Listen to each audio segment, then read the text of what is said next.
When was the last time you had an argument? Did you know the average family spends about 49 minutes every single day arguing? That's almost an hour a day. And some of you are like, oh yeah, that sounds right. And others of you are probably thinking, an hour? Are you kidding me? It's more like 3 hours in my house. And that's just with your family. Before we all went on lockdown. I mean, whether it's arguments, fights, disagreements, misunderstandings, the drama, whatever you call it, they happen. Sometimes they're big, sometimes they're small, sometimes you make up, sometimes you don't. The reason for the fight or the outcome might be different every time. But I think there's one thing that most arguments have in common. Behind just about every disagreement you're gonna have in your life is this thought: I know better than you. Ouch! That's tough to admit, isn't it? See, I don't think many of us would just stand up here and say, But yeah, I definitely know better. I'm better than the last person I fought with. but deep down, we know we've thought it. At least I have. Many times. For instance, let's have some story time. See, way back in the day, when I was in high school, I knew everything there was to know in the whole entire world. Or at least, I thought I did. Most of us do at that age. Anyways, it was my senior year and prom was right around the corner and I was going to ask my crush to dance and was cruising through the last few weeks of school. But my dream of going to the dance was crushed by a 100-year-old substitute in my first period classroom. You know, I had finished all my work and had nothing left to do, so I thought I'd be able to kill time by playing poker on my phone with a couple of my friends. This teacher noticed the tomfoolery going on in my corner and decided to snatch my phone away right when I was winning big. So, being the know-it-all that I was, I decided to stand up in the middle of a silent classroom and gave her a piece of my mind while snatching the phone right back from out of her hand. Because I thought I knew better, and I really didn't. I had to pay the consequences, which included a suspension and no problem. Because I thought I was smarter. Because I thought there was just no way I was wrong, because I couldn't put my pride away for even a second. It all came slapping me clear across the face when realizing how foolish I had been and couldn't have been more wrong in my life. See what I mean? Whether we realize it or not, I think most of the drama, disagreements, or major fallouts in our relationships with others are influenced by the fact that we think we're better. We think we're right and they're wrong. We know and they don't know. We're smart and they're just complete idiots. Now, while we may never say this out loud, we certainly think it. And eventually those thoughts motivate our actions. They change the way we see ourselves and the people around us. We believe that we're better, and eventually we start to act as like we deserve better. Maybe in the past you felt like you were the best player on the team, so you deserved to be captain. But when the other kid was named captain instead, you argued with your coach because you were better. Or maybe you thought you were the best musician in your school band and you deserved to be first chair, but someone else was given that spot, and that's when you got mad. Maybe you think you're a better friend than someone else in your friend group, so you deserve more of your friend's attention. And when you didn't get the attention that you hoped for, that's when the drama started. Now, none of this sounds super great, does it? I don't know about you, but it's hard for me to acknowledge that the reason that some of my relationships have conflict is because of me. It's because I see myself as better than the other person in the equation. And this is an important truth for all of us to realize about ourselves, regardless of if we're actually better at something or no better than someone else. Because anytime that we feel like we're better than someone, it reveals an issue with our character. It shows us something about the way that we see ourselves and others that isn't quite right. And I don't know about you, but that's something that I want to change about me.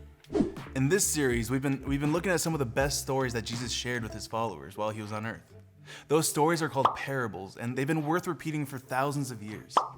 Jesus used stories like mirrors to hold in front of his audience and to show them something new. And sometimes they weren't the greatest, but they were things about themselves and the way that they were living. The parable that we're going to look at today was written down by a follower of Jesus named Luke. When Jesus shared this parable, he was at a dinner party held by a really respected man in the community. And before they started eating, the guests carefully chose where they were going to sit. Here's what's important for you to know about the culture at this time. Choosing a seat at the table was a really big deal. The closer you sat to the host of the party, the more status you had. Whoever sat next to the man throwing the party was viewed as better, cooler, and much more important than the other guests. Their seat determined their status. And Jesus wanted to explain that he valued something different. So he shared this parable with the dinner guests around the table. When someone invites you to the wedding feast, don't take the place of honor, for a person more distinguished than you may have been invited. And if so, The host who invited both of you will come to you and ask you, "Give this person your seat." Then, humiliated, you will have to take the least important place. But when you are invited to the lowest place, so that when your host comes, he will say to you, "Friend, move up to a better place." And then you will be honored in the presence of all the other guests. For all those who exalt themselves will be humbled, and those who humble themselves will be exalted. Okay, let's break down what Jesus was saying here. Imagine you've been invited to the biggest, most coolest, bestest party ever hosted by Rudolph, the red-nosed reindeer. Or maybe it's Princess Leia, or Batman, or maybe it's Nemo from Finding Nemo. Maybe it's the Easter Bunny, or a real-life astronaut. Or maybe it's the big man, Jesus himself. When it's time to pick a seat, you have two options. The best, most honored seat, or maybe it's the least important seat at the end of the table. If you choose the best seat, you're basically saying to everyone else that, I deserve to sit here because I'm better than you. but when you do that, you run the risk of being embarrassed because ultimately you might be asked to move. Why? Because there might be someone more deserving of that position. But if you choose the second seat, the least important position at the table, you'll eventually be honored by the host, the guests, and everyone else around you. Why? Because you've shown humility. Humility means that you see and put others before yourself. A humble attitude will motivate humble actions. Having humility in your heart will change the way you treat and respond to other people. Jesus was teaching about humility because it's the way his kingdom works. When Jesus came to earth, he was perfect. He literally was the best at everything. But he didn't walk around proclaiming that to everyone. He didn't demand the top spot everywhere he went. No, Jesus spent his time serving others, loving others, and treating others as though they were better than him. And that's what he calls us to do in our own lives. Even if we're right, or we may know best, we should follow Jesus' example and show humility.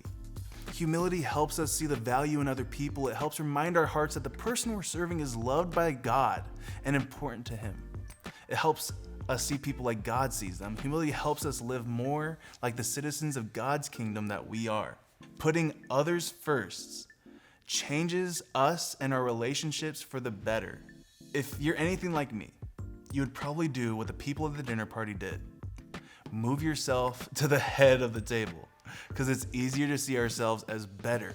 It's easier to think that we're right, or deserving, or owed something from someone else. It's in our nature to see ourselves as better than others. But like we said before, that usually only ends in conflict. And as Jesus pointed out in his parables, sometimes it ends in humiliation. So what if we chose humility, and instead of thinking we deserved that top spot on the team, we congratulated the person who got it? Or what if instead of believing that we were the most important friend in our group, we went out of our way to make sure that everyone felt included and valued? What if instead of ignoring someone, we went out of our way to say hello? Or what if instead of waiting for our parents to ask us to do our chores, we finished them ahead of time? I think there would be a lot less drama and conflict in our lives if we did. And that's what humility looks like in action. Putting others first changes us and our relationships for the better.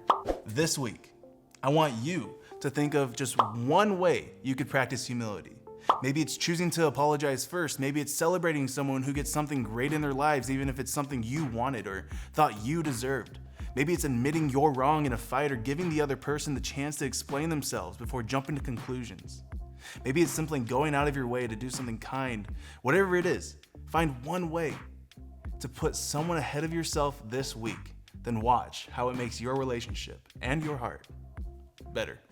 Remember, putting others first changes us and our relationships for the better. As you head into small group convo or talk about this with someone at home, I want you to think about this. What's one way I see myself as better than others?